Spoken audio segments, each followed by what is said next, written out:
Ok, ben c'est parti. Donc aujourd'hui, on va parler de centralité des nœuds et des liens dans un réseau. Mais en fait, surtout des nœuds. Presque exclusivement des nœuds. Euh, du coup, qu'est-ce que c'est ce thème? C'est le but. Donc là, on a vu maintenant un peu toutes les propriétés des réseaux, toutes les propriétés classiques et de base de ces réseaux complexes. Et là, maintenant, on va rentrer dans la partie qu'est-ce qu'on peut faire pour comprendre ces réseaux s'il y en a un que vous avez analysé, comme ça va être le cas dans votre projet ou comme ça peut être le cas si vous étudiez des données pour une boîte pour laquelle vous travaillez. Donc il y a des grandes thématiques classiques, des choses qu'on peut faire pour essayer de rentrer dans la structure du réseau, en plus des propriétés de base qu'on a données. Donc une de ces choses, tout ce qu'on va faire à partir de maintenant, ça va être pour... bon, là, on a décrit le réseau de façon générale. Maintenant, on va essayer de comprendre mieux ces éléments constituants. Donc là, aujourd'hui, la chose qu'on va essayer de faire, c'est d'essayer de repérer des nœuds qui sont importants, plus importants que les autres. Et en fait, même, c'est mieux que ça, on va essayer de faire des classements des nœuds selon leur importance. D'accord. Donc c'est ça, les notions de centralité, ça ne porte pas énormément bien son nom, dans le sens où ce n'est pas forcément quelque chose qui est central d'un point de vue géométrique. D'accord ? C'est centralité dans le sens importance. Okay ? Et on va faire différentes notions de qu'est-ce que c'est être important, qu'est-ce qui va nous intéresser comme notion d'importance pour nous, pour les nœuds.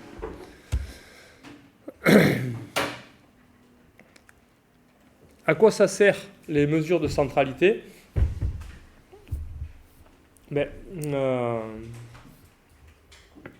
Souvent, ça a un sens direct en fait. Souvent, ça a un sens direct. Par exemple, je ne sais pas, moi, vous vous intéressez aux communications sur le réseau Internet. Vous allez calculer la centralité. Ça va être, par exemple, celle qu'on va voir, c'est la bitwiness. La bitwiness, ça vous dit à quel point un nœud est sur les plus courts chemins du réseau. Donc pour le réseau Internet, par exemple, ça va être quoi, ceux de plus grande bitwiness? Ça va correspondre à quelle idée? C'est ceux qui sont sur la plus grande proportion de plus courts chemins dans le réseau. Donc ça va avoir quelle importance d'un point de vue pratique de connaître les nœuds de grande bitwiness? Oui? C'est une des plus importantes, il faut bien connecter. Ça pourrait, ouais. D'un point de vue design, tu peux avoir envie de... Mais bon, ils sont déjà comme ça, en fait. Ils sont déjà comme ça, quoi. Donc, c'est pas à toi de le faire. S'ils ont grande bitwiness, c'est qu'ils sont connectés d'une façon particulière qui fait qu'ils sont au milieu de plein de chemins. C'est une critique. Oui, pourquoi, par exemple? Pour que le réseau tienne en place. Pour les pannes, déjà, si ces nœuds-là ils tombent, tu vas être embêté parce qu'il y a beaucoup de communications dans le réseau qui vont être altérées. Et puis, et puis pour l'engorgement, par exemple, tout simplement. C'est ceux où la qualité de service, elle va être la plus critique, parce que s'il y a trop de trafic sur le réseau, ben c'est ceux-là les premiers qui vont être engorgés, qui vont jeter des trucs dans leur file d'attente, etc. Donc voilà, donc c'est ça que je veux dire par il y a souvent une interprétation claire dans le contexte, et la mesure de centralité, elle correspond à une idée, et cette idée, souvent, elle nous intéresse directement dans l'étude du réseau. Bon. Ça, c'est une motivation pour les étudier. Une autre, c'est qu'elles peuvent servir, elles servent souvent de propriétés sur lesquelles on peut faire dont on peut se servir pour faire de l'apprentissage automatique. D'accord ? Si par exemple je veux classer les nœuds ou si je veux prédire des liens dans le réseau, donc je vais me baser sur un tas de critères. D'accord ? Les méthodes d'apprentissage, elles vont prendre en input un tas de critères. Des nœuds, par exemple, d'accord, leurs attributs, etc. Un des critères importants qu'elles utilisent, c'est ces histoires de notion de centralité, par exemple. Pareil pour prédire des liens. En prédire des liens, je vous avais dit, c'est d'essayer de dire quels sont les couples de nœuds dans le réseau qui n'ont pas de lien, mais pour lesquels c'est presque anormal. C'est-à-dire qu'ils devraient, vu la structure du réseau, ce serait naturel qu'ils aient un lien entre eux. C'est ça qu'on fait dans la prédiction de liens. Et je vous ai dit, on essaiera de faire ça au dernier cours, si on a le temps, j'espère.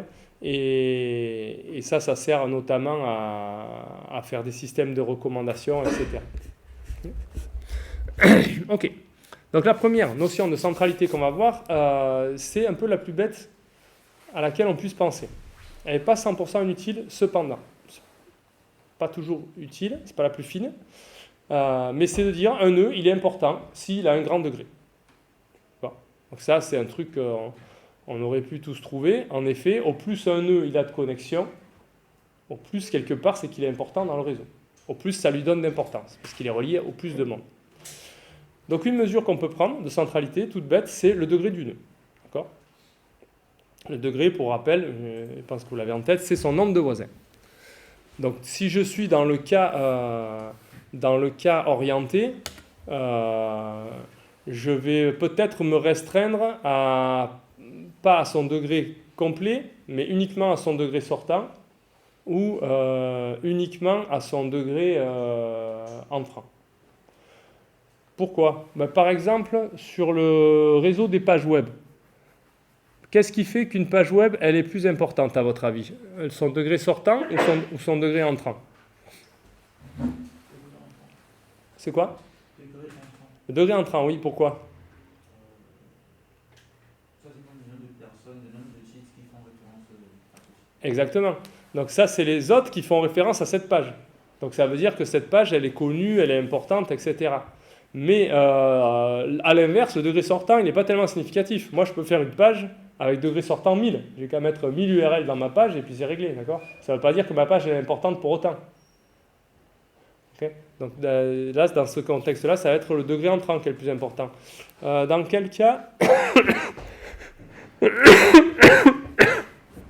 est-ce que ça va être le degré sortant ? Dans quel réseau ? Je n'ai pas d'exemple forcément en tête. Est-ce que vous en avez ? Est-ce qu'il y a des réseaux dans lesquels ce qui va être plus marqueur d'importance, ça va être le degré sortant plus que le degré entrant ?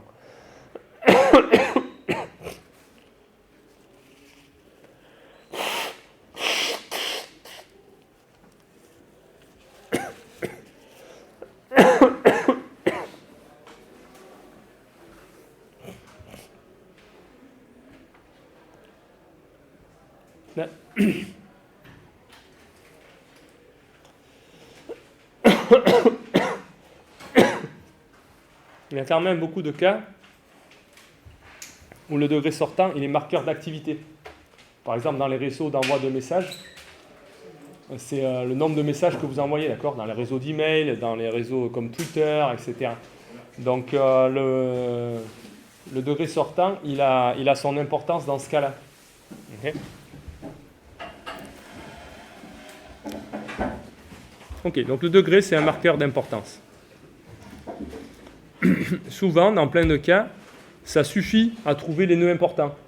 Par exemple, si vous étudiez, alors c'est un exemple classique, mais on ne l'a pas étudié ensemble, donc il tombe un peu comme un cheveu sur la soupe, mais un réseau qui est formé, c'est, vous regardez dans un récit, dans un livre, alors on l'a fait un peu avec la Bible, puisqu'on a cette histoire de co-occurrence de noms, mais ce qui est fait souvent, c'est de regarder le réseau social plutôt. Le réseau social d'un livre ou d'une série télévisée, etc. Ils l'ont fait par exemple avec Game of Thrones et tout ça. Vous prenez les personnages et vous mettez une arête entre eux s'ils ont une interaction. D'accord ? En général, en plus, ils sont temporels, ces réseaux. C'est-à-dire qu'on met le nombre d'interactions qu'ils ont eues. Mais si vous faites ça, évidemment que les personnages principaux, les plus importants, ça va être ceux qui ont le plus de liens, parce que ça va être ceux qui entrent le plus souvent dans l'action, d'accord ? Donc qui vont être le plus en connexion avec les autres personnages. Donc dans ce cas-là, c'est une bonne mesure de centralité, d'importance, le degré. Un autre exemple, si vous regardez le réseau d'échange des aéroports, des gares ou n'importe quel truc de transport, évidemment que les hubs, ceux qui ont le plus de connexions, c'est là où il y a aussi le plus de trafic. C'est aussi ceux qui ont le plus d'importance. Alors là, je suis en train de supposer qu'il y a deux notions d'importance. Il y a les connexions, c'est une chose, mais en fait, ce qui fait qu'une gare ou un aéroport est vraiment important, c'est le trafic, le nombre de voyageurs qu'il y a dedans. D'accord ? Bon, mais là, les deux sont corrélés, justement, c'est ça que je veux dire. C'est facile de repérer les aéroports où il y a le plus de trafic dans le monde. En général, c'est ceux qui ont le plus de connexions. Peut-être pas exactement la même chose, mais très proche. Okay ? Donc le degré, c'est quand même souvent un bon marqueur. Mais pas toujours. Il y a des fois où ça dit rien, où ça dit des mauvaises choses même. Par exemple, les utilisateurs sur Facebook qui ont le plus d'amis, c'est des bots, c'est des faux comptes. D'accord ? Si vous en avez qui ont 100 000 connexions sur Facebook, c'est pas des vrais comptes. Donc, c'est pas des utilisateurs importants du réseau. Ou peut-être, c'est des utilisateurs particuliers qui sortent de la normalité, mais en fait, c'est pas des utilisateurs normaux. Donc, c'est pas des utilisateurs si intéressants que ça, dans ce cas-là. Pareil, si vous regardez en fait sur les pages web, celles qui ont on parlait de ça justement, du degré sortant, celles qui ont le plus de degrés sortants, c'est des pages pas très intéressantes. Par exemple, c'est des pages Wikipédia qui ont 50 milliards de liens vers d'autres trucs. D'accord ? Mais ça ne veut pas dire que c'est des listes. Souvent, c'est des listes de références, donc c'est des trucs un peu particuliers. Bonjour, vas-y, installe-toi. Ok, ça c'était pour le degré. Donc le degré serait facile et c'est souvent intéressant. Et par contre, méfiez-vous, des fois, ça ne dit pas du tout ce qu'on voudrait. Ceux qui ont le plus fort degré, en fait, c'est des trucs bizarres. Pas des trucs importants, c'est des trucs bizarres. On va maintenant parler des notions de centralité qui sont basées sur les distances. On va en parler de 3 qui sont très fortement reliées. On peut presque les considérer comme une, c'est des variations. Ça, c'est celle qui correspond à l'idée de centralité au sens géométrique. On va essayer de dire qu'un nœud, il est central dans le réseau s'il est au milieu du réseau, en termes de topologie. Donc on va utiliser les distances pour ça, pour dire s'il est bien au milieu. Donc les 2 premières qu'on va voir, la farness et la closeness, je n'ai même pas essayé de le traduire. Donc la farness, c'est la lointeté, et la closeness, c'est la procheté. Ça dit si on est loin ou si on est proche des autres. Donc l'idée, c'est de quantifier à quel point, justement, un nœud, il est proche ou loin de tous les autres nœuds du réseau. On va faire une mesure pour ça. L'idée qu'il y a derrière, c'est quoi ? C'est vraiment similaire à la notion de centre dans une figure géométrique. D'accord ? Donc ici, par exemple, dans le cercle, le centre... Je n'aurais pas dû le colorier, ça, en fait. Dans le cercle, le centre, c'est lui qui est à la distance moyenne la plus petite des autres. Donc c'est cette idée qu'on veut retrouver. On veut retrouver le centre du réseau. Et on va essayer de faire ça, justement, dans un truc qui n'est pas une figure géométrique, mais qui est un réseau. On veut essayer de retrouver le centre. Les nœuds qui sont à la distance moyenne la plus faible de tous les autres nœuds du réseau. Ok ? Bon, on me dit comme ça, la mesure, elle est faite. Qu'est-ce qu'on va prendre ? On va prendre la distance moyenne à tous les autres nœuds. Ça va nous faire une mesure d'importance. On aurait pu mettre, c'est ce que j'ai mis entre parenthèses, on aurait pu mettre la distance maximum. Le centre du cercle, par exemple, c'est aussi celui qui minimise la distance maximum à tous les autres nœuds du réseau. D'accord ? Ça veut dire, au lieu de faire la moyenne sur tous les autres nœuds de la distance, je fais comment on dit ? Je prends le maximum des distances à tous les autres nœuds. D'accord ? Ça aurait pu être une mesure, ça. En général, on ne fait pas ça. Mais ça existe en théorie des graphes, ça s'appelle l'excentricité d'un nœud. C'est la distance maximale entre lui et tous les autres nœuds. Donc c'est la distance entre lui et le nœud le plus loin de lui. C'est l'excentricité. Nous, là, on va plutôt prendre la moyenne. La moyenne des distances entre lui et chacun des autres nœuds du réseau. C'est ça la mesure que je propose. Pourquoi est-ce que, alors que ça existe en théorie des graphes, l'excentricité, c'est une notion importante même, classique, pourquoi est-ce que celle-là, elle n'existe pas du tout, elle n'est jamais regardée, je ne crois pas, dans le domaine des réseaux complexes. Enfin, peut-être regardée des fois, mais c'est vraiment anecdotique. En général, on fait la moyenne, on ne fait pas le truc max. Alors que pourtant, quand je vous ai parlé des distances, je vous ai parlé du diamètre, qui est la distance maximale. D'accord ? Pourquoi, à votre avis, ça ne serait pas une bonne mesure de prendre la distance maximum aux autres nœuds du réseau ? Moi, j'ai réfléchi avant à ce truc-là. Je me suis demandé pourquoi il n'y avait pas l'excentricité dans la liste des mesures.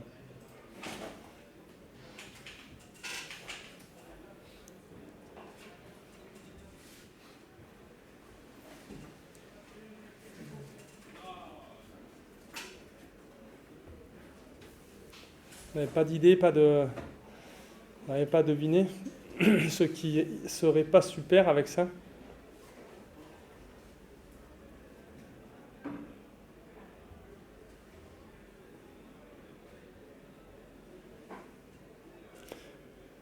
Bon, moi je vois deux choses un peu à lui reprocher si on faisait une mesure. Bon, déjà, elle peut se faire un petit peu aspirer la mesure par un point qui serait justement lui très loin de tout le reste. C'est-à-dire que finalement tout le monde, leur score, ça va se référer à ce point-là. Alors, si vous prenez, s'il y a des arborescences qui pendent de votre réseau, par exemple, on a vu que ça pouvait arriver. L'excentricité, pour tout le monde, ça va être la distance à ce nœud-là. Donc c'est pas très très intéressant. Et puis un autre truc. Il y a plein de réseaux pour lesquels ça serait quand même intéressant parce qu'ils ne sont pas comme ça justement. Mais un autre truc, c'est que même si ce n'est pas comme ça, le score qu'elle va vous donner, c'est un entier. Du coup, ce n'est pas très discriminant. Parce que ça veut dire que la plupart des nœuds dans le réseau vont avoir le même score. Moi je vous ai dit, ce score, on veut s'en servir pour faire aussi un classement des nœuds. Ce n'est pas uniquement pour donner un score d'importance, c'est aussi pour pouvoir les discriminer, pour pouvoir faire un classement des nœuds du plus important au moins important. Donc si c'est des entiers, qui est la distance dans le réseau, ça va être peut-être 10 ou 15, la distance avec l'excentricité maximum, même peut-être même pas, vous avez vu que c'est très proche en moyenne, donc ça peut être 6, 10, je ne sais pas. Bah, du coup, ça vous fait que votre classement, en fait, tout le monde est à égalité, c'est juste qu'il vous fait 10 groupes. Donc des groupes, c'est bien, mais dans un groupe, il va y avoir une quantité, vous allez avoir des milliers de nœuds, donc ceux-là, ils ne seront pas discriminés. Donc ça, je pense que c'est un peu un inconvénient par rapport aux autres mesures que je vous propose, ou si vous faites la moyenne, pour que deux nœuds aient exactement la même moyenne, déjà, il y a moins de chances. Donc les égalités, il va y en avoir moins. Okay. C'est plus fin, on va dire, pour distinguer. Ok, donc la première notion basée sur ça, c'est celle qu'on a dit, c'est la farnèse. C'est celle qu'on vient d'expliquer. Dans la farnèse, qu'est-ce que vous faites? Vous faites la moyenne des distances entre U et tous les autres sommets. Il y en a n-1 d'autres sommets, vous sommez toutes les distances de U à ces sommets, vous divisez par n-1, ça fait la moyenne, voilà, c'est la farnèse. Okay. Donc exemple, par exemple, ce nœud I, là, au milieu, il est à distance 1 de lui, à distance 1 de lui, à distance 1 de lui, il est à distance 2 de tout cela, parce que j'ai juste à aller là, puis sauter vers les nœuds qui m'intéressent, là. Donc tout cela sont à distance 2. Ici, si je veux vers lui, je m'aperçois que oui, c'est à distance 2, et puis lui, il est à distance 3. Que je passe par là ou par là, c'est pareil. Okay. Donc si je calcule la farnèse de ce machin-là, ben, je vais sommer tous ces machins-là. Donc 3 fois 1, il y aura 3, plus combien de fois 2 1, 2, 2 plus 5, 7, 7 fois 2, ça fait 14, ça fait 3 plus 14, 17, et j'ai encore 1, 3 ici, ça fait 20. 20 divisé par combien de nœuds? 1, 2, 3, 4, 5, 6 fois 2, 12, moins 1, parce que je ne compte pas le i, ça fait 11. Sa farnèse, c'est 20 sur 11. Est-ce que ça vous plaît comme mesure?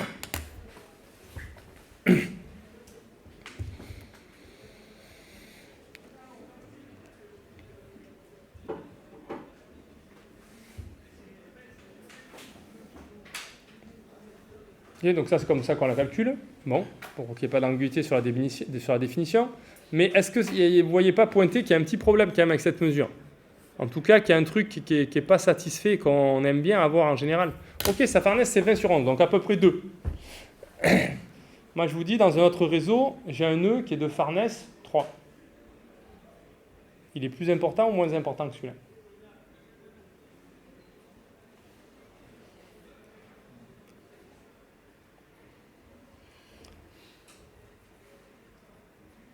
Oui. Pour mesurer la farnèse d'un nœud par rapport aux autres nœuds ou... Oui. Alors, du coup, qu'est-ce qui ne va pas là pour pouvoir faire ça? Qui c'est qui a levé la main? Il est moins important. Alors, s'il a plus de farnèse. Alors, déjà, première chose, dans ma question, en effet, il avait caché ça. Ce n'était pas vraiment mon intention, mais tu as raison, c'est un point important à clarifier. C'est une autre raison pour laquelle on va faire quelque chose avec cette mesure. C'est que déjà, au plus la farnèse est grande, au moins le nœud est important. Puisque ça veut dire au plus il est loin des autres. Donc avec notre notion nous, de centralité, on va dire que ceux qui sont importants, c'est ceux qui sont bien au milieu de tout le monde, pas loin des autres. Au plus la farnèse est importante, au moins c'est bon. Donc ça c'est le premier truc, elle marche à l'envers cette mesure, par rapport à ce qu'on veut faire. Et deuxième truc, c'est ce qui est soulevé, c'est qu'en fait, tu ne peux pas vraiment faire la comparaison. C'est-à-dire que comparer 2 et 3, d'accord, mais si ce n'est pas dans les mêmes réseaux, il n'y a pas le même nombre de nœuds. Je ne sais pas du tout. Donc le problème qui pointait votre camarade, c'est que cette mesure, elle n'est pas comment ? J'ai dit un mot pour ça, c'est un truc qui est important à faire.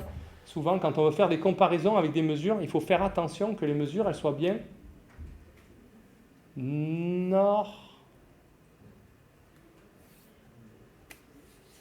quoi ? Nordique ? Nord Stream ? Normalisée, merci. Qu'elles soient bien normalisées. C'est-à-dire qu'elles soient sur la même échelle. Ça veut dire ça, normalisées. Elles sont toutes sur la même échelle. Donc, par exemple, toutes entre 0 et 1. Là, on peut espérer les comparer, les scores. Ça ne veut pas dire que ça a du sens. Hein. Ce n'est pas parce que deux mesures sont entre 0 et 1 qu'on peut vraiment les comparer. Mais si elles ne sont pas sur la même échelle, là, c'est clair que vous ne pouvez pas les comparer. D'accord ? S'il y en a une qui varie entre 0 et 1 et l'autre qui varie entre 0 et 1000, j'ai trouvé 500, je veux le comparer à 0.3, j'en sais rien, d'accord ? Il faut d'abord les ramener sur la même échelle, au moins, pour pouvoir les comparer. Après, ce n'est pas parce qu'elles sont sur la même échelle qu'elles parlent de la même chose que c'est vraiment comparable. Ça, c'est autre chose. Ok, donc il y a deux problèmes dans cette mesure, c'est que d'une part, elle n'est pas normalisée, et d'autre part, elle marche à l'envers par rapport à ce qu'on veut. Alors elle marche à l'envers par rapport à ce qu'on veut, c'est pas très grave. On pourrait dire que justement, on va les classer à l'envers, ou on va prendre moins la farnèse, je ne sais pas quoi. Mais en tout cas, ce qu'il faut faire, il faut faire quelque chose pour la normaliser.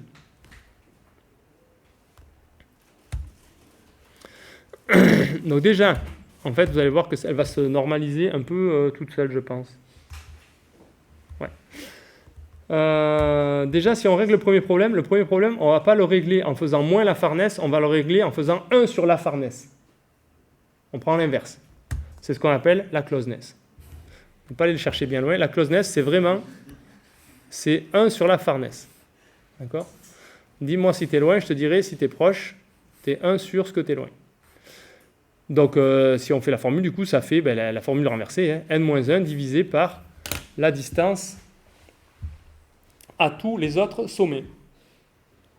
Et ça, du coup, en fait, il se trouve que c'est sur une échelle la même pour tout le monde. Parce qu'en fait, pour tout le monde, ça va être entre 0 et 1.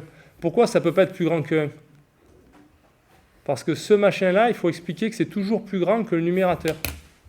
Pourquoi en dessous, c'est toujours plus grand que le numérateur ?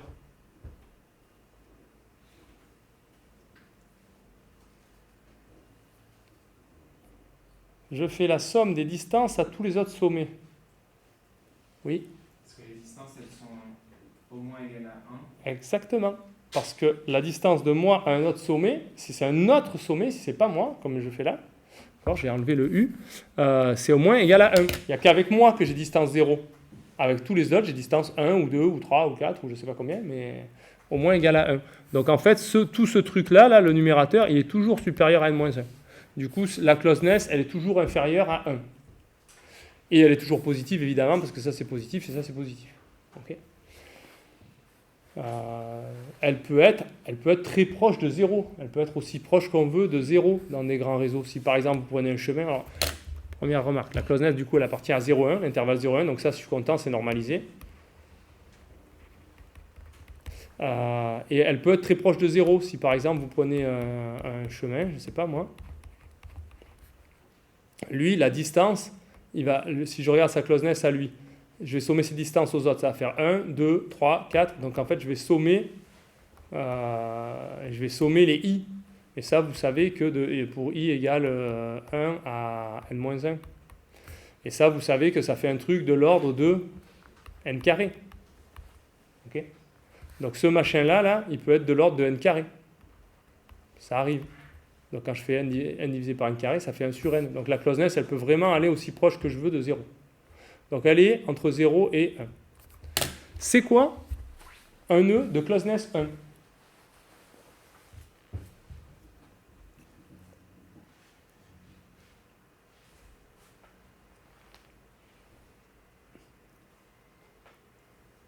Là, vous pouvez réfléchir parce que je ne passerai pas aux transparences suivantes tant que vous ne saurez pas sorti la réponse. Attends, mais toi, tu as beaucoup répondu, on va demander un peu aux autres. Oui. Du coup, c'est un nœud à distance de 1 de tous les autres sommets. Voilà, et ça ressemble à quoi ? C'est ce qu'on appelle en théorie des graphes un sommet universel. c'est un sommet qui voit tous les autres nœuds du graphe, qui est adjacent à tous les autres nœuds du graphe. Et en fait, ça ressemble un peu à une étoile. Bon, sauf que dans une étoile, ici, on n'a pas d'arête. Une étoile, normalement, c'est un graphe qui est vraiment comme ça.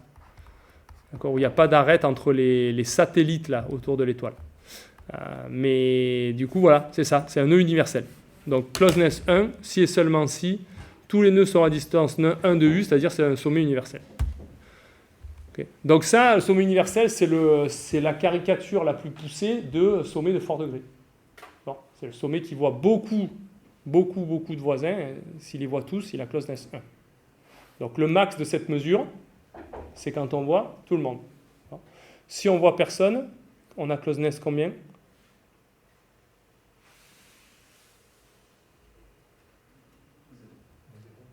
Pourquoi ? Est-ce que, ça c'est ce qu'on aimerait, mais est-ce que c'est vraiment ça qu'elle dit la mesure ? Oui.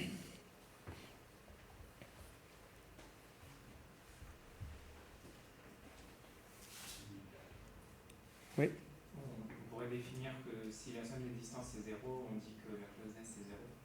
Mais là, la somme des distances, est-ce que ça va être 0 si je vois personne ? Ça va être quoi ma distance à quelqu'un d'autre ? L'infini. Ça va être plutôt l'infini, d'accord ? Donc là, il faut juste étendre le fait que je peux accepter des distances infinies. Donc ça marche même pour les graphes pas connexes. Alors pour les graphes pas connexes, par contre, ça doit être un peu bête parce qu'ils doivent tous avoir closeness 0 en fait. Ouais, parce que non, c'est pas bien ce que je dis. C'est nul, ok, laisse tomber. Si on le fait pour des graphes pas connexes, il suffit qu'il y en ait il suffit qu'il y ait deux composantes connexes. Ça veut dire que tout le monde va avoir quelqu'un de qui il est à distance infinie. Donc il y aura un infini là-dedans. Donc non, on ne peut pas tolérer ça. On va le faire que pour des graphes connexes. Donc mon cas limite de je vois personne, c'est pas bien. Disons si je vois qu'un autre, si je suis dans un graphe connexe et que je vois qu'un autre sommet, voilà, si je pends à un graphe connexe comme ça va être combien ? Mais je ne sais pas, mais ça va être petit. D'accord ? Okay. Donc closeness 0, c'est pas évident à imaginer. C'est un peu ce que je vous ai fait là plutôt. Vous voyez, c'est quand vous avez n divisé par n carré. Celui-là, au plus le chemin devient long, au plus sa closeness va s'approcher de 0. Mais closeness exactement 0, ça n'existe pas en fait. Donc j'aurais dû mettre ici un crochet ouvert. Elle ne peut pas valoir 0 exactement. Elle est entre 0 et 1 comme ça. Ok, voilà donc un exemple. C'est exactement le même que tout à l'heure. C'est quoi sa closeness, AI ? On va voir si vous suivez.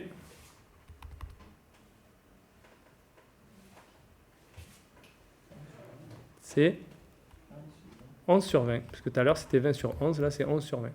Okay. Il y a 11 autres nœuds. Ça, c'est le n-1. Et puis, on avait sommé les distances et c'était 20. C'est la même chose qu'il y a dedans. Donc, vous voyez que là, c'est bien. Voilà. C'est bien compris entre 0 et 1. Et c'est à peu près 0,5. Ça indique que ce nœud, il est pas trop mal. Ok. Voilà ce que ça donne la closeness dans un réseau urbain. Quand c'est vert, c'est froid. Quand c'est rouge, c'est chaud. Ça veut dire quand c'est rouge, c'est proche, c'est important. S'il vous plaît, j'ai besoin de silence pour parler, ça ne vous dérange pas. Donc ici, c'est la carte d'Amsterdam. La carte d'Amsterdam, on a colorié les bâtiments en vert, en dégradé de vert au rouge, en fonction de leur closeness. Donc vert, c'est closeness très mauvaise, très petite, ils sont très loin, très excentrés. Et rouge, c'est closeness très forte, ils sont bien centraux. Alors là, il doit y avoir quelque chose, à mon avis, c'est fait, je ne sais pas comment c'est fait en fait, la distance entre les bâtiments, dans quel graphe c'est. À mon avis, il doit y avoir un truc comme un réseau de transport dessous ou quoi, parce que lui, il est rouge.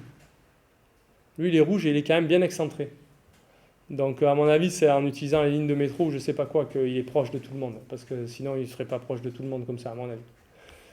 Ou alors, c'est avec les canaux, j'en sais rien, il y a un truc. Mais en fait, je ne sais pas bien comment elle a été formée, cette image.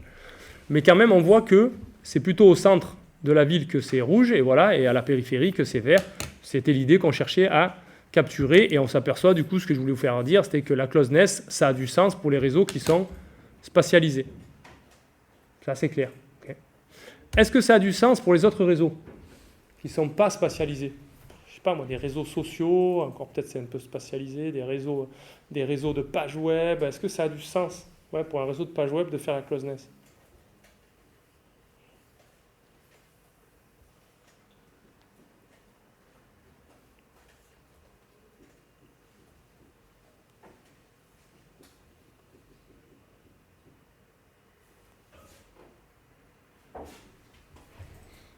Mais franchement, je ne sais pas. Ça, par exemple, typiquement, c'est une bonne question pour votre projet. Si vous voulez creuser l'intérêt de la closeness et puis d'autres mesures de centralité sur différents types de réseaux, voir ce qu'elles apportent. Par exemple, est-ce que sur un réseau, je ne sais pas, une question que je prendrais si je voudrais regarder ça, je regarderais si par hasard, est-ce qu'il n'y a pas des réseaux pour lesquels la closeness, elle est un peu la même pour tout le monde. Donc je regarderai, par exemple, pour un réseau de pages web, peut-être c'est comme ça, je ne sais pas. On peut se poser la question pour un réseau aléatoire. Par exemple, pour un graphe d'Erdos-Renyi, comment est distribuée la closeness? Il y a des chances que ce soit très centré, tous sur la même closeness à peu près. Comment le cas du web, par exemple, s'éloigne du graphe d'Erdos-Renyi? Est-ce que la distribution des closeness dans le web, ça ressemble à la distribution des closeness dans le graphe d'Erdos-Renyi ou pas? Est-ce que dans les graphes spatialisés, comme le réseau de routes du Texas, ça ressemble? Ben, sûrement pas. Okay. Donc ça, c'est une bonne question que vous pouvez regarder pour votre projet sur le réseau qui vous a été donné, du coup, puisque je vous ai donné des réseaux. Est-ce que vous avez vu que les réseaux sont attribués? Et si vous allez sur la page des cours, vous avez les deux réseaux que vous devez analyser. C'est bon ça? Vous avez vu? Ouais. Super.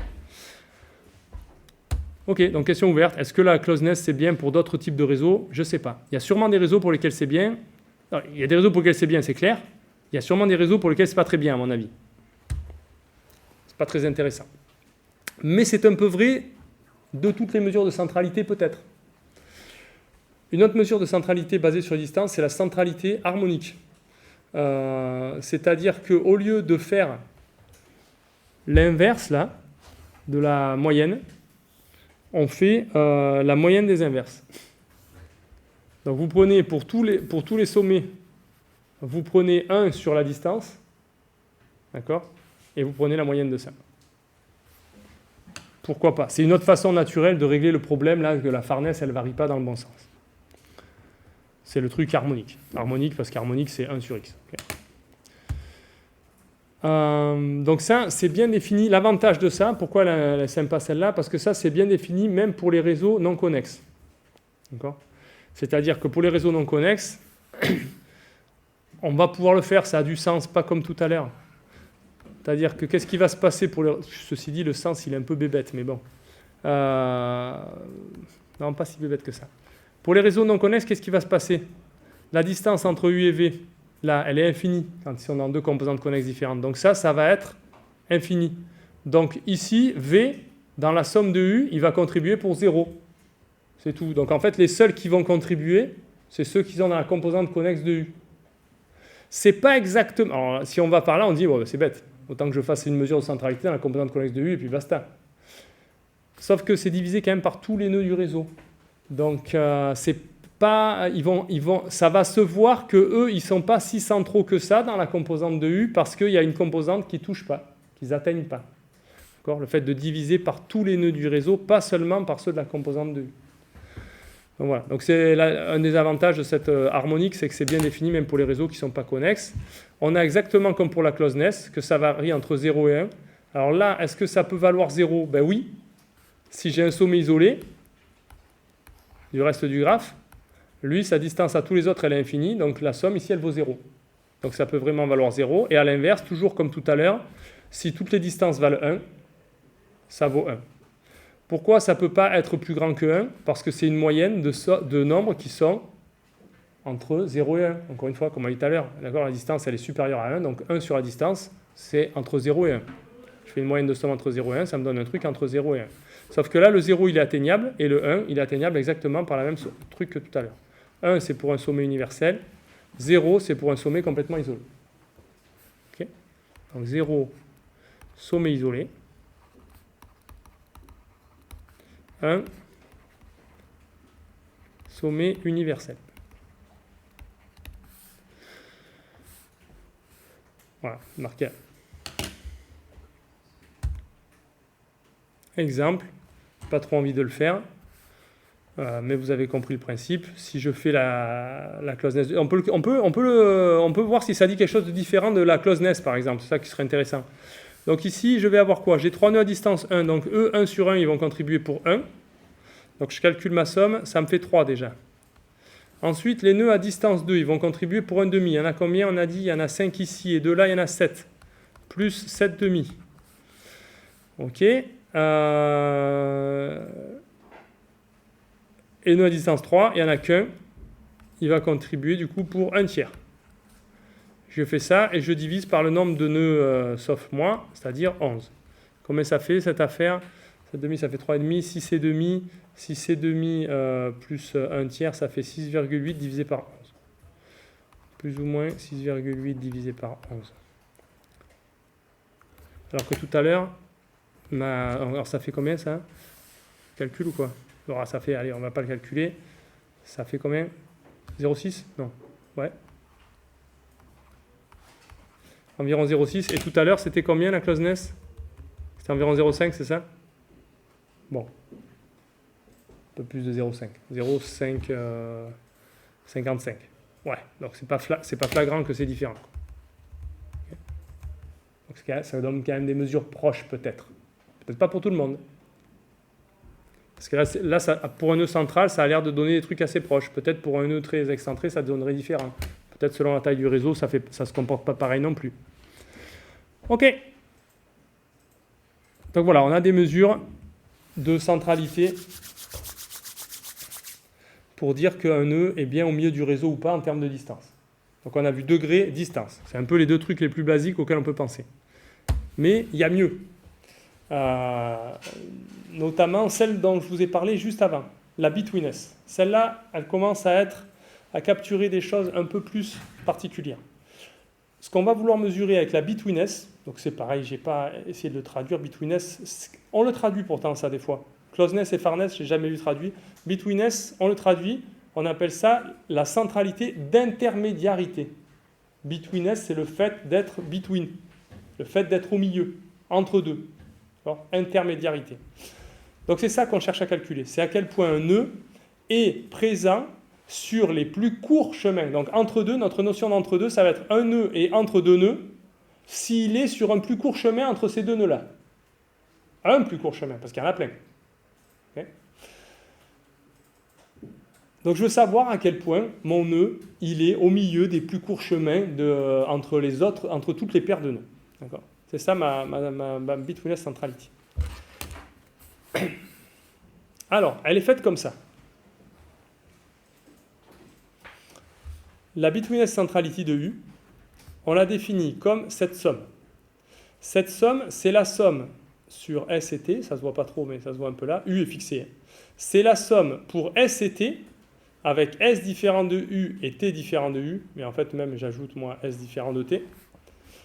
Donc ça veut dire, je prends pour mon sommet U, je prends tous les couples ST qui sont distincts et différents de U.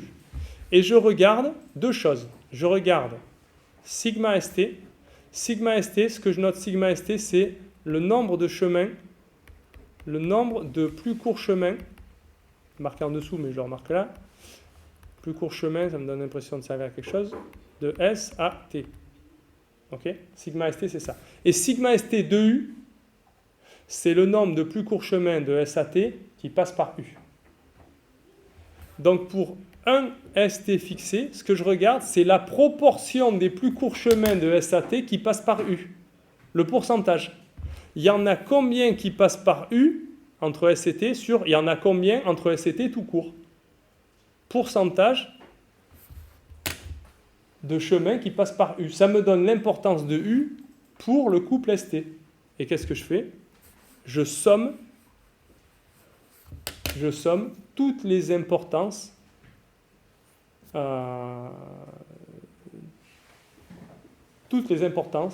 pour tous les couples. Donc je somme ça pour tous les couples ST. Okay. Donc ça me fait une somme de environ n carré trucs qui sont compris entre 0 et 1. Donc cette mesure, je ne l'ai pas marqué d'ailleurs, c'est une erreur. Ah, je ne l'ai pas marqué. Donc cette mesure, elle varie entre la betweenness centrality là, de U elle varie entre 0, qui est sûrement pas atteignable, encore que peut-être que si, et le max qu'elle peut prendre, c'est surtout ça que je vais vous faire voir, le max qu'elle peut prendre, c'est si ça valait 1 sur tous les couples de sommets. Et tous les couples de sommets, il y en a combien? Donc j'ai enlevé un sommet déjà, donc je joue plus qu'avec n-1 sommet. Pardon. Donc il y en a n-1, merci, fois n-1 sur 2. Donc elle prend une valeur entre 0 et n carré, grosso modo. Bon. Donc celle-là non plus, elle n'est pas normalisée. On peut la normaliser en divisant par ça. On le fait pas tout le temps. On le fait pas souvent en fait. Mais évidemment qu'on peut comparer que des réseaux de même taille si on ne le fait pas. Pourquoi est-ce qu'on ne le fait pas Pourquoi est-ce qu'on ne fait pas tout le temps de normaliser les mesures de centralité?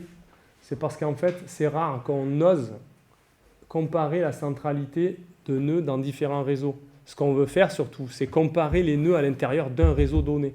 Dire lequel est le plus important par rapport à d'autres. D'accord ? Mais on ne veut pas... si vous voulez, en tout cas, évidemment qu'il faut normaliser, mais on n'est pas sûr du sens que ça a de comparer la centralité dans un réseau avec la centralité dans un autre. Parce que là, vous êtes en train de comparer un nœud d'un réseau contre un nœud d'un autre réseau. Mais les réseaux étant très différents, la comparaison, elle n'est pas à égalité pour ces deux nœuds-là. Si ces deux nœuds qui sont dans le même réseau, bon, mais ça tient aux nœuds qui sont centrales ou pas. Mais si c'est deux nœuds pris dans deux réseaux différents, ça ne tient pas juste au nœud qu'il est central ou pas, ça tient aussi au réseau. Si vous avez un réseau qui a un chemin et un réseau qui a une clique, évidemment qu'ils ne vont pas être centrales pareil, les deux nœuds. D'accord ? Donc c'est pas forcé, c'est souvent que qu'on ne peut pas faire ça. Bon, peut-être dans certains cas on peut le faire. Si par exemple les deux réseaux, on sait que les deux réseaux ont une topologie proche, alors là oui, pourquoi pas, on peut comparer les nœuds d'un réseau avec les nœuds de l'autre. Ok, donc celle-là elle n'est pas normalisée, elle est sur une échelle ouverte entre 0 et un truc qui ressemble à n carré.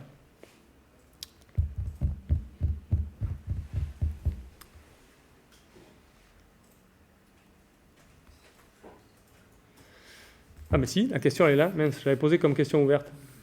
Bon mais raté, la question ouverte, j'y ai répondu là.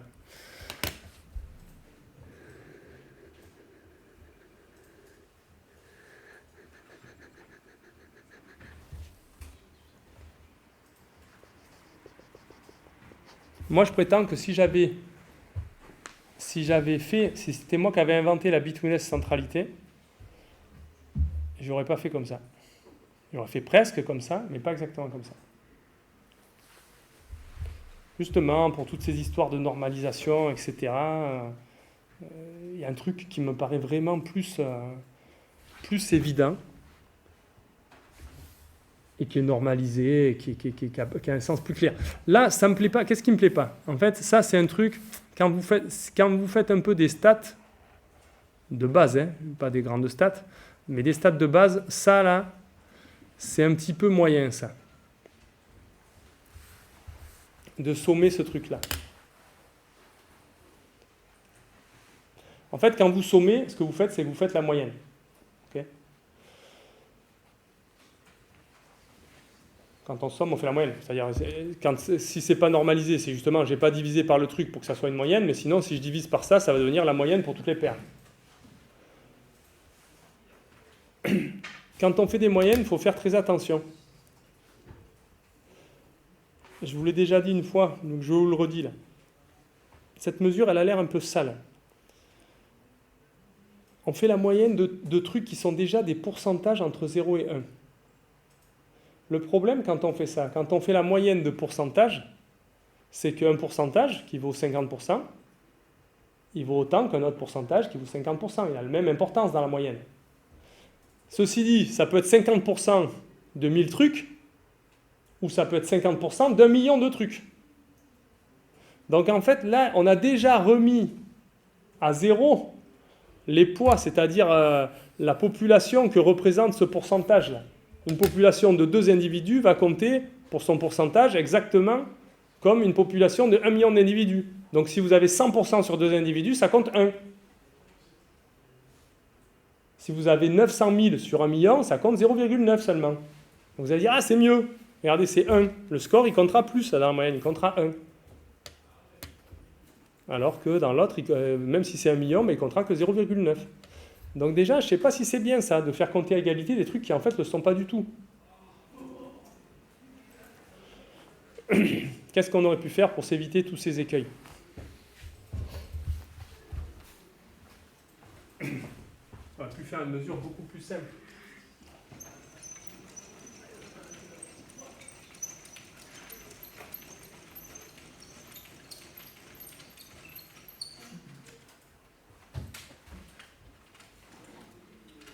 Allez, trouvez-la moi cette mesure.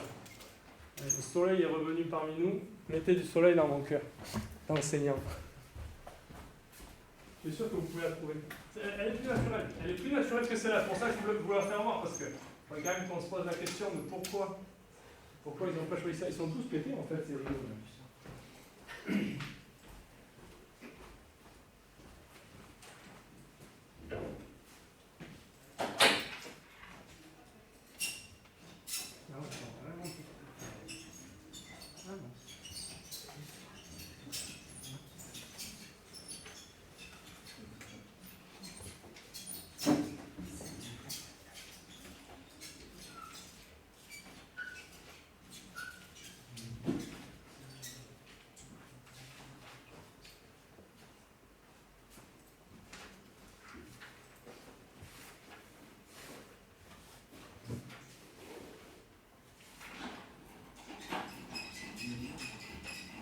Vous ne pouvez pas répondre à cette question, c'est que vous n'êtes pas avec moi.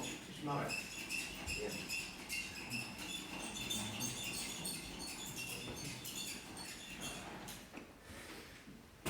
Donc nous, on veut mesurer à quel point le nœud est au milieu des plus courts chemins des autres paires de nœuds. Vous n'avez pas une idée toute simple pour faire un pourcentage et puis que c'est réglé, quoi? Je comprends combien il y a de nœuds avant lui. Comment? Combien il y a de nœuds avant entre S et T. Je comprends combien il y a de nœuds entre S et U. Ah, tu voudrais tenir compte de la longueur du chemin de SAU par rapport à UAT? Ok, pourquoi pas. Je ne vous attirais pas du tout vers ça, moi. C'était pas vers ça que je voulais aller. C'était juste que là, on a compté les plus courts chemins, là. Mais en fait, on les a pas mis dans la même boîte. C'est pour ça que ça fait des statistiques bancales, là, de se retrouver à faire des moyennes de pourcentage. On pourrait tous les mettre dans le même sac. On regarde tous les plus courts chemins dans le graphe, entre toutes les paires. On regarde sur quelle proportion d'entre eux il y a eu. D'accord? Basta. Ça fait une belle proportion. Et puis, c'est pas déséquilibré, au moins. Donc, moi, je propose ça. Je propose, en somme, sigma st de U, et en somme, sigma st. C'est ça que je dis. Prenez tous les plus courts chemins. Vous prenez tous les plus courts chemins qui contiennent U, vous faites le rapport entre les deux. Ça vous donne un score entre 0 et 1 et c'est réglé. Pourquoi ils n'ont pas fait ça? Ils sont bien bêtes.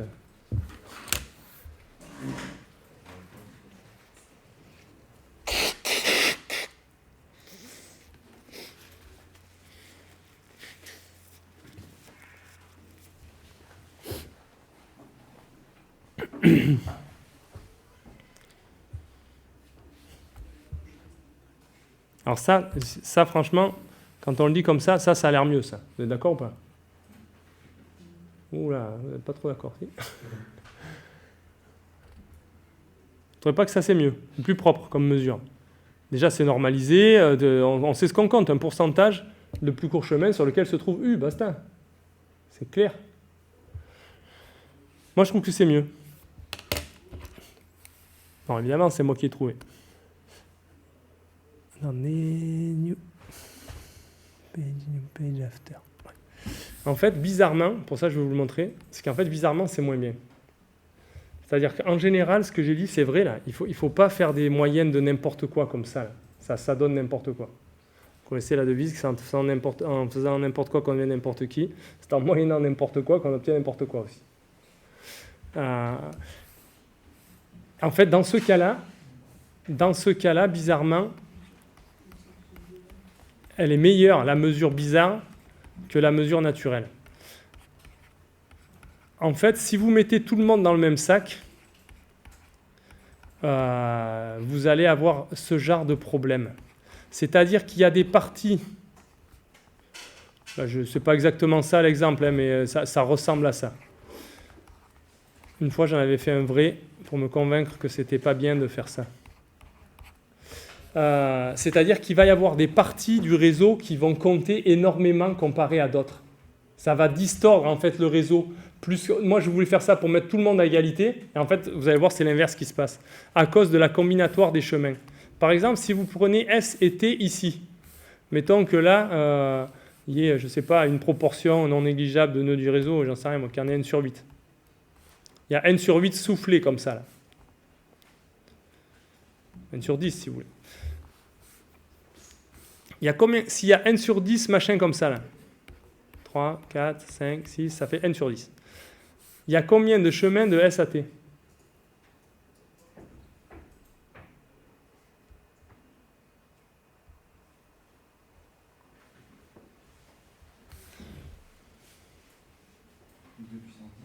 Et oui, de puissance n sur 10.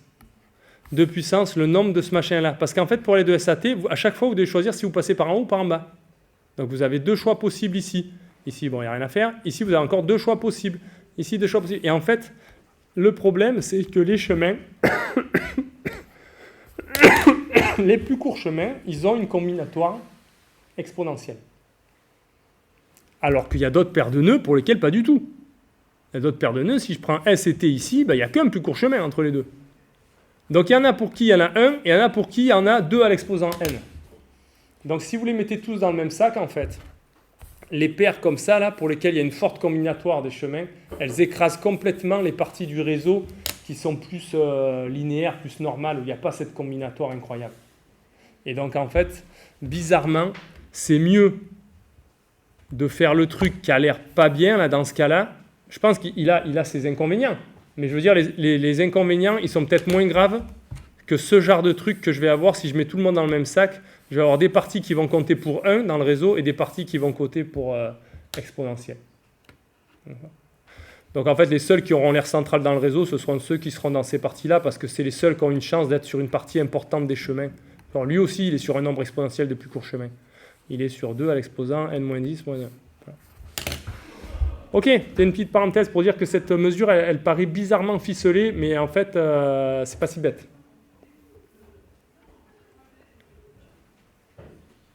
Ok, donc on le fait pour chaque paire. Pour chaque paire, on compte la proportion de chemin entre cette paire sur laquelle se trouve U, et on somme tout ça, pour toutes les paires. Ok. Qu'est-ce qu'il faut dire d'autre ? Ah ben voilà, putain, mais j'ai répondu tout en avance. Est-ce que c'est grave que la bitwiness soit sur une échelle ouverte? C'est-à-dire qu'elle ne soit pas normalisée?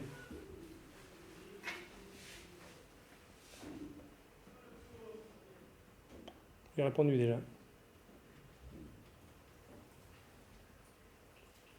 C'est grave ou c'est pas grave? Oui. C'est grave?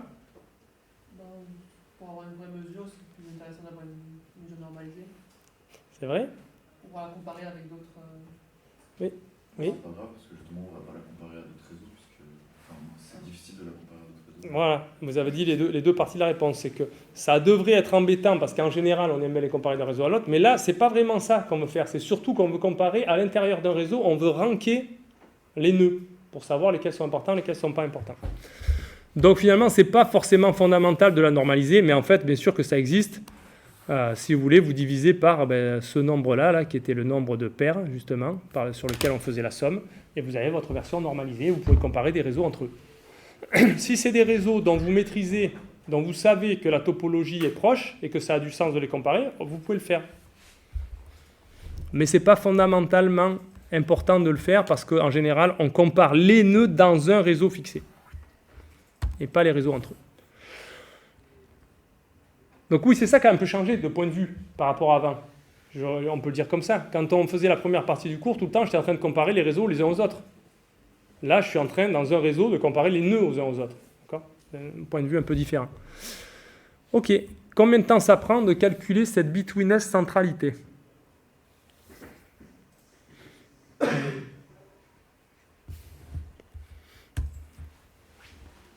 Malheureusement, c'est déjà marqué, mais je reviens en arrière. Je fais comme si vous ne l'avez pas vu. Combien de temps il faut pour calculer ça?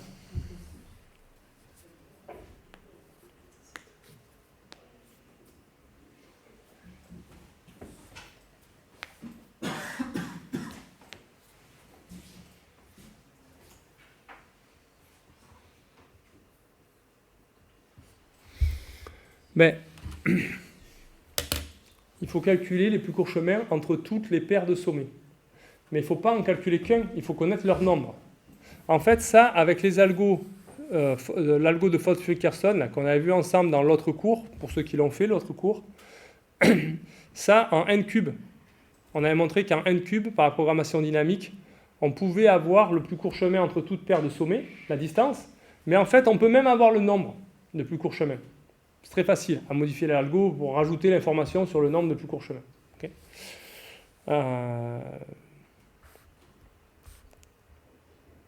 Donc ça prend n cube en temps et n carré en espace. Et en fait, avec BFS, avec n BFS, on peut le faire aussi. C'est un peu astucieux, c'est assez joli, mais on peut le faire. Et l'avantage, c'est que ça prend moins de temps, nm au lieu de n cube.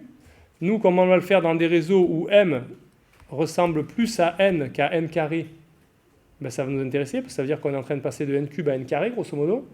Et en plus, en espace, on reste en m. On reste dans la même taille que ce qu'il faut pour charger le graphe. Pas la peine d'aller sur des structures à n carré. N carré, c'est grave ou pas d'avoir de l'espace à n carré?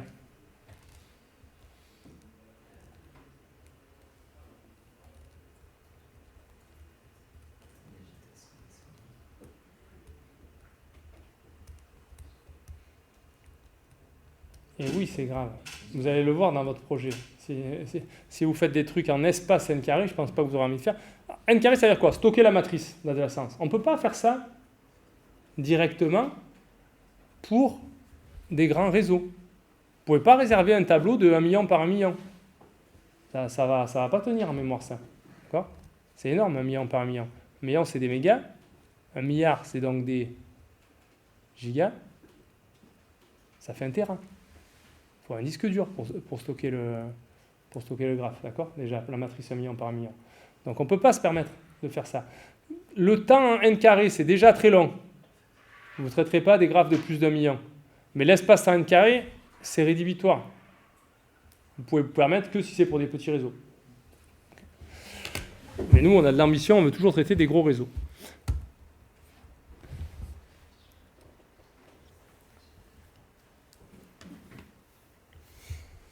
Comment est-ce qu'on fait pour le calculer avec un BFS, ce truc-là? Je vous donne juste les idées essentielles.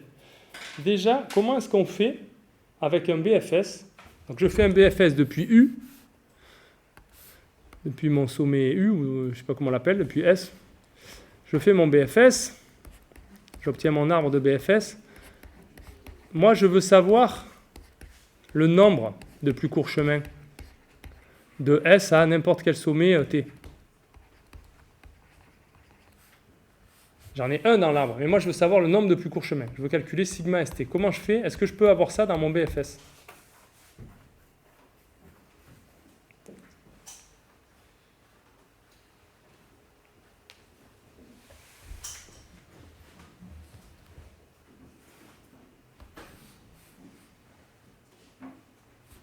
Donc ça là, c'est la couche de distance d'avant.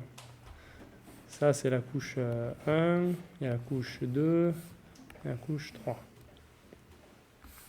Je peux avoir ça. Je crois que je vous l'ai montré dans un TD, je ne sais plus.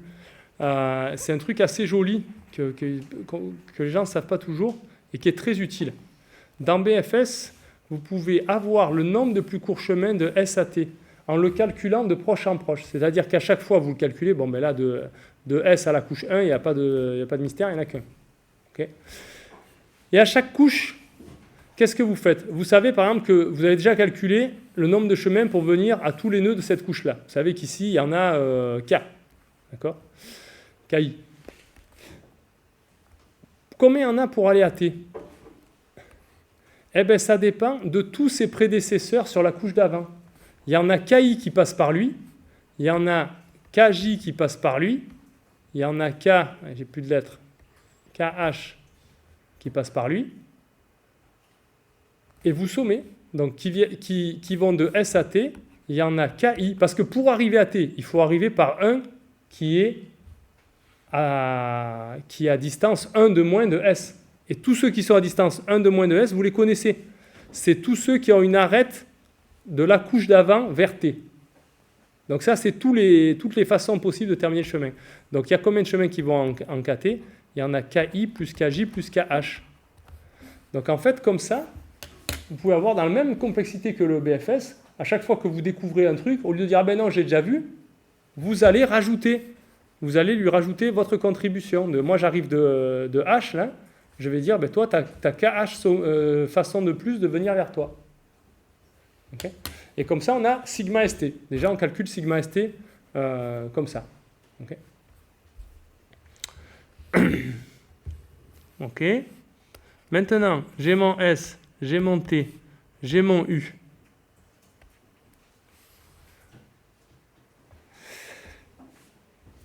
D'abord, je voudrais savoir, est-ce qu'il y a au moins un plus court chemin de SAT qui passe par U?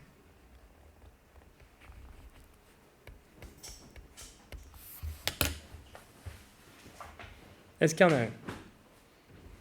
Comment je sais? Donc moi, j'ai fait des BFS. Donc ce que je vais faire, vous avez compris, hein, la complexité NM, là, je vais faire un BFS à partir de chacun des sommets du graphe. Comme ça, j'aurai toutes les distances de tous les nœuds à tous les nœuds.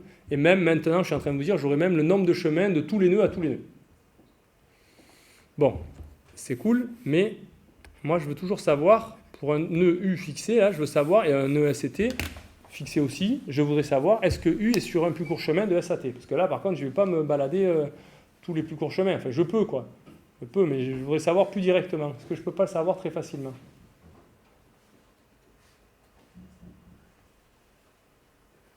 Oui. S'ils sont dans la même composante, déjà. Alors, il faut qu'ils soient dans la même composante, ça c'est sûr, mais en fait, souvent, on va le faire pour carrément des graphes connexes. Donc la question ne se pose pas vraiment, ils sont dans la même composante. Si on remonte le prédécesseur de U. Oui, alors on pourrait le faire calculatoirement. On pourrait vraiment regarder, on partirait plutôt de T, quoi, et on remonterait tous les plus courts chemins possibles depuis T, on regarderait est-ce qu'on trouve U. On peut le faire, parce qu'il suffit de partir de là, on prend tout cela, ceux-là on prend tous leurs voisins vers le haut, hop, voilà, ça coûte M quand même de faire ça, et si je me pose la question souvent, j'ai pas trop envie de faire ça à chaque fois.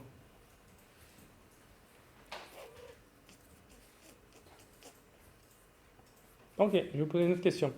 Je veux aller de chez moi au supermarché.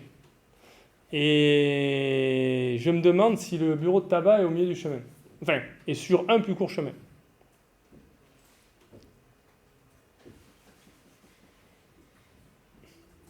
Comment vous le savez?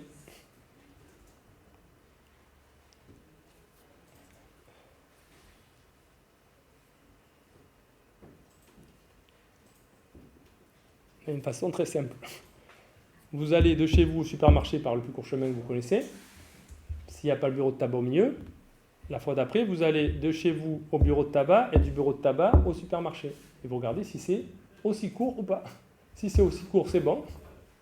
Il y a un plus court chemin qui va de chez vous au supermarché en passant par le bureau de tabac. Sinon, il n'y en a pas. Donc c'est ça qu'on peut faire pour U.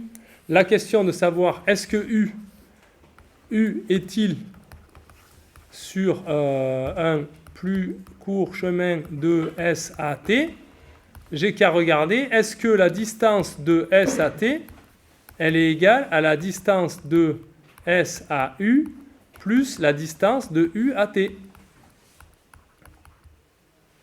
Ok? Si c'est le cas, ben oui, il est sur un plus court chemin, sinon il n'y est pas. Donc en fait, une fois que j'ai les distances entre tout le monde, c'est très facile de savoir pour qui U est au milieu d'un plus court chemin. Il me manque un dernier ingrédient. Moi, j'ai besoin de savoir le nombre de plus courts chemins qui vont de S à T et qui passent par U. Je ne veux plus juste savoir s'il est sur un plus court chemin, s'il existe un plus court chemin. Je veux aussi savoir il y en a combien de plus courts chemins de S à T qui passent par U.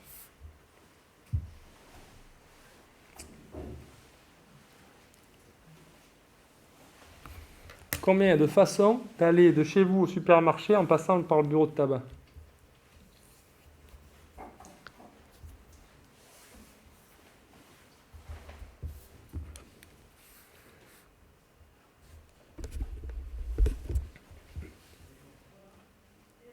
il y en a autant que de façons d'aller de chez vous au bureau de tabac fois le nombre de façons d'aller du bureau de tabac au supermarché.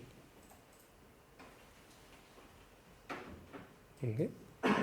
Donc en fait, on a cette identité-là. Donc en fait, en faisant n parcours en largeur, alors c'est un peu plus subtil que ça là pour calculer les sommes et tout, mais pas tellement. En faisant n parcours en largeur, on a toute l'information dont on a besoin. On peut calculer le nombre de plus courts chemins de SAT qui passe par U, le nombre de plus courts chemins de SAT, et c'est bon, on a tout ce qu'il faut pour... on peut savoir si U est bien au milieu d'un plus court chemin, et voilà.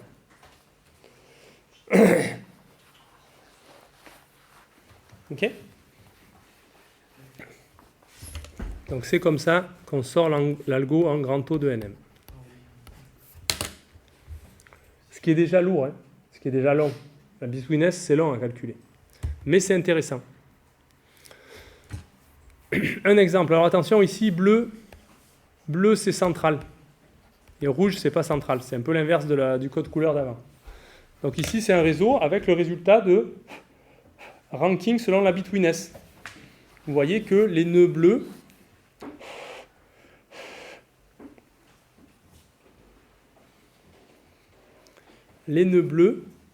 c'est ceux qui sont le plus au milieu des plus courts chemins des autres.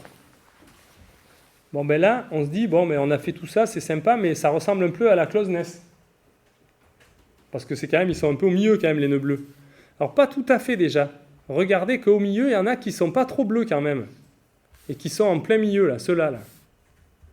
Ils sont verts. Et ceux-là, ils sont bleu clair, donc ça veut dire qu'ils sont moins importants que les bleus foncés, là. Donc, les plus importants, c'est ça et ça. Tout le milieu n'est pas déjà tout à fait coloré pareil. Donc, c'est pas tout à fait pareil que la closeness. Bon, si la différence, elle est subtile comme ça, c'est peut-être pas très intéressant. En fait, regardez sur Amsterdam la différence que ça fait. Ça n'a rien à voir. Là, les nœuds rouges sont de bitwiness élevé. Ils sont éparpillés un peu comme ça n'importe où dans la ville. Alors qu'avec la closeness, on avait bien le phénomène de j'ai le centre de la ville qui est plus proche de tout le reste. Ici, c'est pas du tout comme ça. Par exemple, ici, mais ça se comprend, hein, ça parle pas de la même chose. Ici, là, vous avez un truc qui est assez vert, là. Ça veut dire que lui, il n'est pas du tout central. Ben oui, ça, c'est une petite ruelle excentrée dans laquelle vous passez jamais. Vous vous baladez dans la ville, vous êtes baladé plein de fois, mais jamais vous passez par là. Parce qu'il n'y a pas de plus court chemin qui passe par là. Il n'y a pas besoin de ça pour faire un plus court chemin. D'accord ? Donc c'est pour ça que c'est deux notions différentes et que là, sur cet exemple-là, sur l'exemple spatialisé, c'est vrai que c'est assez frappant. Beaucoup plus que sur celui-là. D'accord ? Sur celui-là, on a vraiment une grosse différence entre les deux. Un autre exemple pour les comparer, pour voir qu'en fait ça peut être vraiment très très différent. Si vous prenez ce genre de réseau,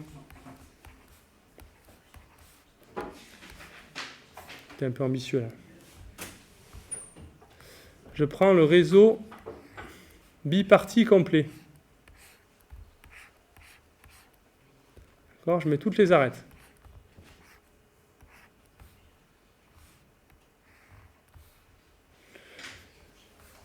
Je rajoute un sommet universel. C'est-à-dire qu'il voit tout le monde, organisé en étoiles.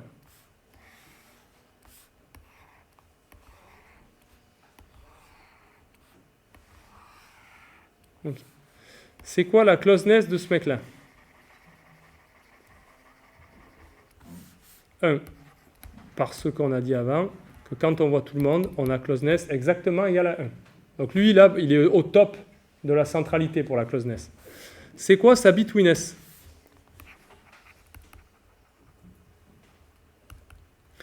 C'est quoi sa bitwiness ? Je ne sais pas, moi. On va regarder. Si je veux aller de S à T, alors ce qui est bien, c'est que tous les nœuds sont identiques, là. Ils ont tous le même rôle. Le graphe, il est complètement symétrique. Okay ? Donc on n'a qu'à regarder pour aller de S à T, comme ça. Il y a combien de chemins ? Ben, soit j'y vais direct. Ah pardon, c'était pas ça que je voulais dire. J'ai mal fait le réseau. Il faut que j'enlève les trucs justement en face. Donc tous les graphes, non, tous les chemins ne sont pas, tous les couples ne sont pas identiques.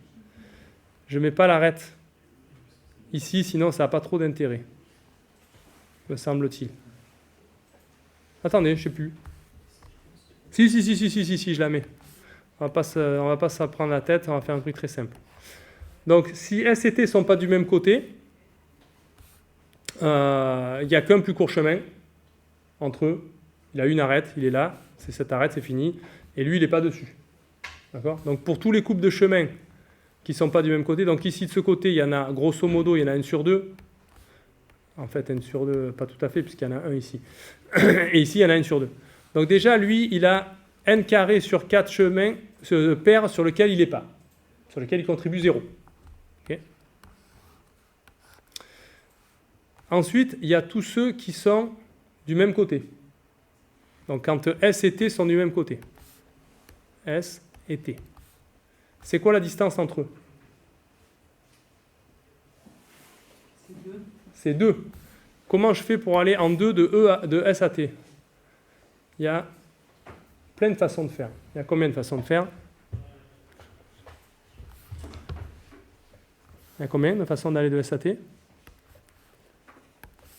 5. Ouais, il y en a 5. De façon plus générale, il y a n sur 2 plus 1. C'est-à-dire que je prends pour intermédiaire n'importe lequel des sommets d'en face, je vais de S au sommet d'en face, et je reviens à T. Ou alors, je passe par lui. Donc, il y en a combien?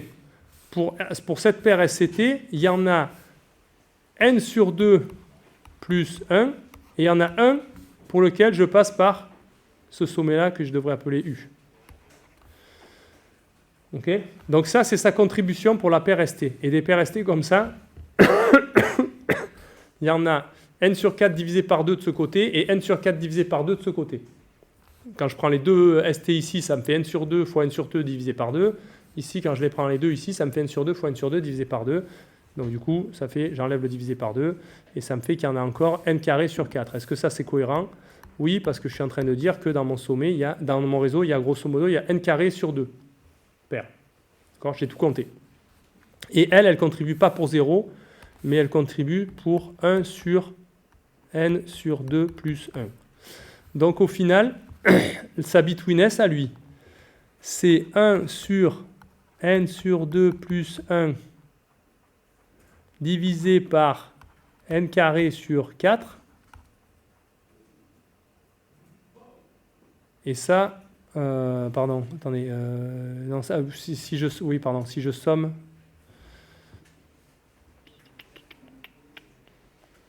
pourquoi diviser par n carré sur 4? Ah oui, parce que, non, pardon, je n'y suis pas du tout là. Non, voilà, n carré sur 4, fois n carré sur 4, si vous voulez.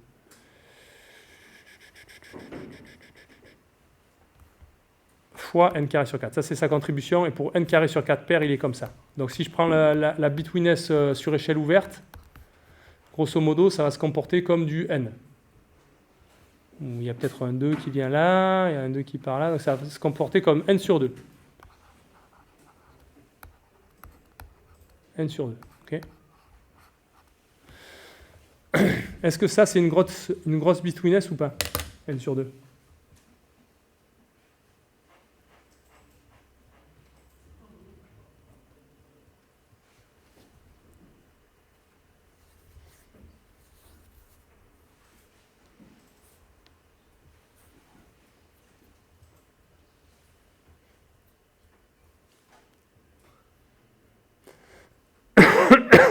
Vous pensez quoi? C'est beaucoup ou c'est pas beaucoup? Quand on voit n, on se dit si c'est beaucoup, c'est énorme. Sauf que, vous vous rappelez l'échelle? La betweenness, elle est entre 0 et n carré sur 2. Donc en fait, n comparé à n carré, c'est très peu. Autrement dit, si je avais voulu vous le faire voir, j'aurais mieux fait de prendre la version normalisée. Dans la version normalisée, je divise par un nombre de paires. D'accord?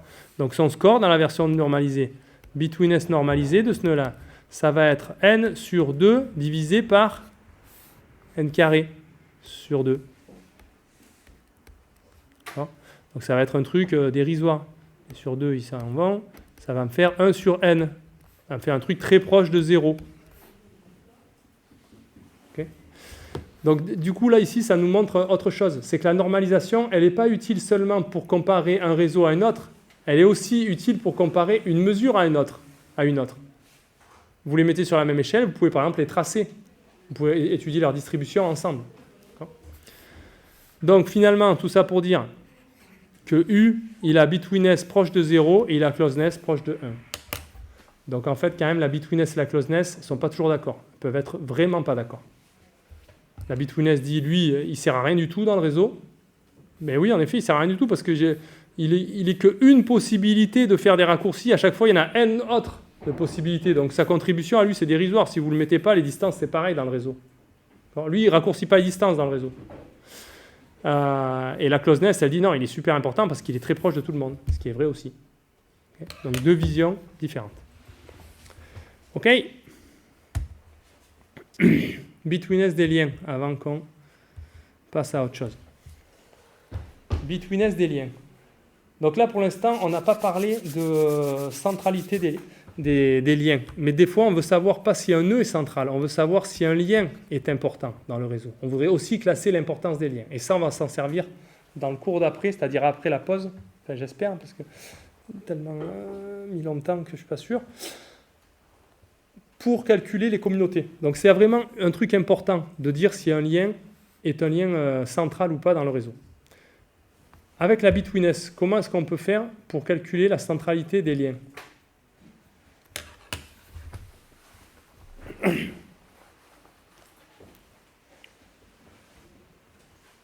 On va le prendre autrement.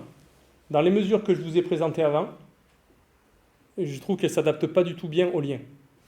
Quand j'ai pris pour la mesure d'importance d'un nœud son degré, le degré c'est vraiment un truc spécifique au nœud. Je peux toujours parler du degré d'un lien. Hein. C'est quoi le degré d'un lien ? Ce serait la somme des degrés de ces deux nœuds,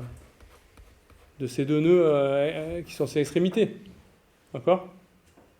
Mais du coup, si je prends ça comme mesure de la centralité d'un lien, le degré de ces deux extrémités, ouais, en fait, autant parler de la centralité des nœuds et puis dire que les liens sont centrales s'ils sont reliés à un nœud central. D'accord ? Mais ce n'est pas très intéressant, a priori. Peut-être ça peut servir, mais ce n'est pas très intéressant. De la même façon pour les distances. La distance, ce n'est pas un truc. La distance à tous les autres quoi ? À tous les autres liens, à tous les autres nœuds. La distance, c'est défini pour les nœuds, d'accord ? C'est défini d'un nœud à un autre. Donc en fait, si vous pouvez toujours dire que vous adaptez pour les liens, que la closeness d'un lien, ça va être sa proximité à tous les autres quoi, tous les autres nœuds du réseau. Mais en fait, du coup, vous êtes en train de parler de la proximité de lui ou de la proximité de lui. Donc en fait, dans ce cas-là, vous dites pas grand-chose, okay, de spécifique au lien. Si vous parlez du degré, en fait, vous parlez du degré de ses extrémités. Si vous parlez de la distance, vous parlez de la distance des deux sommets qui sont ces extrémités. Donc ça, c'est pas très intéressant. Par contre, pour la betweenness, c'est différent.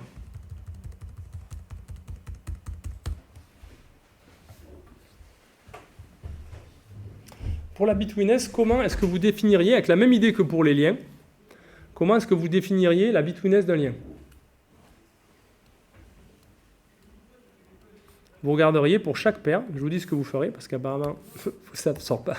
Pour chaque paire, vous regarderiez, ce lien, il est sur combien des plus courts chemins entre la paire. D'accord ? Donc vous regarderiez le nombre de plus courts chemins de SAT qui contiennent le lien que je vais appeler E, divisé par sigma ST. Et vous faites comme tout à l'heure, vous sommez pour tout. Alors là, je ne sais pas trop ce qu'il faut dire, pour tous les ST.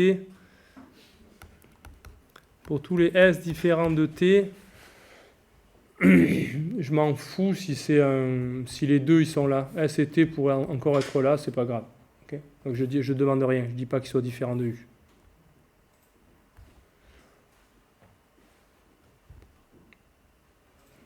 Okay. Donc on pourrait prendre ça, par exemple. Okay, ben ça c'est la définition, en effet, de la betweenness d'un lien.